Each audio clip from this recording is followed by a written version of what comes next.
As a result of Sir Bill Cash's amendment that was set to disapply international law in the case of Rwanda deportations, Deputy Chairman of the Conservative Party, Brendan Clark-Smith and Lee Anderson, have resigned.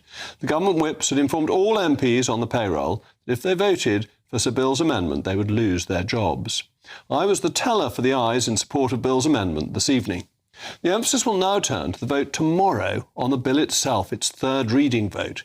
The government's current working majority is 54, but we saw 68 votes in favour of Sir Bill's amendment this evening against the government. So there is a risk that the whole bill, the whole Rwanda bill, could lose tomorrow. The Prime Minister, I think, would be wise to listen to the advice of his backbenchers and make the bill watertight. We're approaching the 2-year mark since Boris Johnson announced the Rwanda plan, and we've seen countless obstacles thrown in its way, including the European Court of Human Rights and our own Supreme Court, which eccentrically based its judgment, at least in part, on evidence from the United Nations, which uses Rwanda as a place to send refugees.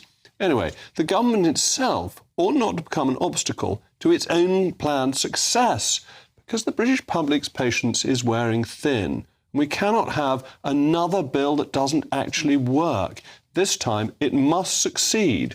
So the Safety of Rwanda bill needs to be the final piece of legislation that means the planes take off.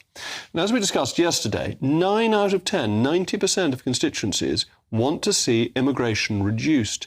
In fact, they think that immigration is a tenth of what it actually is, and they still think that's too high. But they specifically back a tougher Rwanda plan. The most popular of 3 answers provided regarding illegal migration was immediate removal from the UK. But regrettably, tonight's vote shows how out of touch Parliament is. 529 against stronger border controls. The Labour Party unanimously against stronger border controls.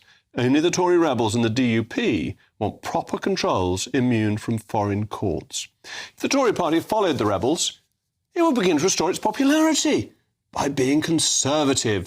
If the Prime Minister gets this bill right, when we see flights taking off before the next election, we could, just possibly, see a revival of Tory support that could prevent the predicted election wipeout we discussed last night.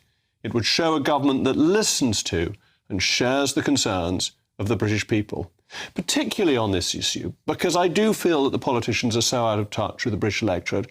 I want to hear from you. Rees-Mogg at gbnews.com.